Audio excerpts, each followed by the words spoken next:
en esta hermosa, pues, tarde. Que Dios les bendiga, o noche, que Dios les bendiga a todos, ¿verdad? Mi nombre es Hermenegildo Pérez Baltasar, ¿verdad? Estudiante de licenciatura en Teología y Ciencias Pastorales en Campus Filadelfia, en Iguala, Guerrero. Y hoy nos tocó hablar un poco de lo que es el desarrollo de la Reforma. Y prácticamente desde el inicio, la Reforma, ¿verdad? Desde el inicio de la Iglesia, ha tenido la necesidad de ser reformada. Y prácticamente la Reforma no es más que, quiere decir, la acción y efecto de ser volver. Se debe de corregir algo, una conducta que ha abandonado su originalidad, que no está funcionando correctamente. Esa es la Reforma, la acción y el efecto de hacer volver, desde el inicio otra vez, para que todas las cosas sean bien. Desde la iglesia primitiva, ¿verdad? En Hechos capítulo 2, versículos 44 y 47, dice que la iglesia primitiva tenía todas las cosas en común. En las oraciones, el Evangelio de Jesús había causado tanto impacto en ellos, que no había en ellos ninguna necesidad. ¿Sí? ¿Por qué? Porque era una iglesia ferviente en el Espíritu.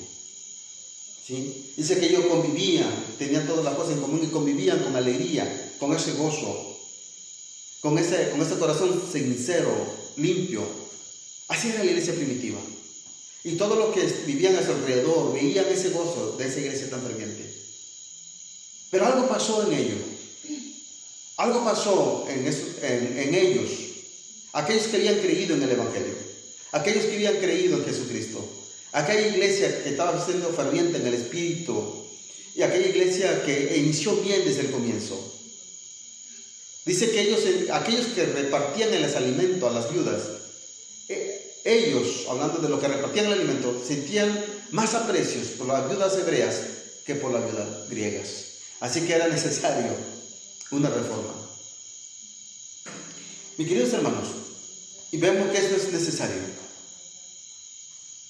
Y hace mucho tiempo atrás, un hombre, un teólogo, que había nacido en Alemania, en Sajonia, en 1465 y murió en 1519, su nombre se llama John Telsen.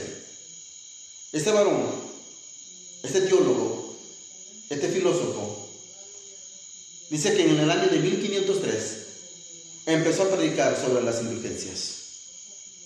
Y los papas, los príncipes, los emperadores le exigieron a él que predicara principalmente sobre las indulgencias. Y era una forma de ayudarse económicamente. Y ver que entraba mucho apoyo económico, hablar de las indulgencias. Y las indulgencias no es otra cosa, hacer creerle a las personas que todas aquellas familias que tienen ya una persona que ha fallecido y que están en un lugar que se llama el purgatorio, dice que ahí ellos claman, que sus difuntos claman ahí, que lo saquen de ese lugar. Y así que hay que pagar económicamente para que salgan esa alma de ahí del purgatorio. Eso habla sobre las indulgencias. Y de esa manera, John Telsen empezó a predicar de eso.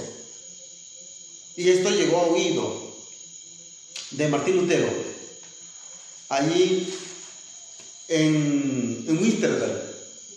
¿Sí? Y el 31 de octubre de 1517 dice que Martín Lutero, el profesor, el catedrático, ¿sí?, clavó las 95 tesis en esa capilla, en el lado lateral de la capilla en Winterberg. ¿Sí? ¿Qué escribió? En contra de las indulgencias. Y esto no solamente quedó ahí, no solamente quedó ahí en Winterberg, sino que llegó a oído del Papa. ¿Sí? Ante la Iglesia Católica Apostólica Romana en el siglo X. Martín Lutero tuvo la osadía, el valor de hacer reflexionar a la comunidad eclesial, ¿sí?, que no creyeran sobre las indulgencias, sino que creyeran en el Evangelio. ¿Sí? Dice que él fue excomulgado Esto hizo que se fortaleciera la visión y hacer entender a la gente la palabra de Dios. ¿Sí? En ese tiempo la Biblia, se leía solamente en latín. En latín solamente se leía. Así que, pero ¿cuándo comenzó la iglesia de Cristo a decaer? ¿Cuándo es que perdió el rumbo, el camino la iglesia primitiva? Dice que cuando terminó el fin de la persecución. Y hubo una paz entre acuerdos entre el imperio y el cristianismo en el siglo IX. Con la terminada de la persecución, la iglesia entró en un regocijo. Dejó la iglesia de ser ferviente. Dejó la iglesia de hablar del evangelio, de las aguas proféticas. Y que hoy, para que nosotros vuelvamos a empezar como antes, tenemos que apartarnos, si me he dado cuenta, vamos a decir, del gobierno, del Estado y del cristianismo. Y que esa voz profética siga resonando con esa fuerza, con la ayuda del Espíritu Santo de nuestro Señor Jesucristo.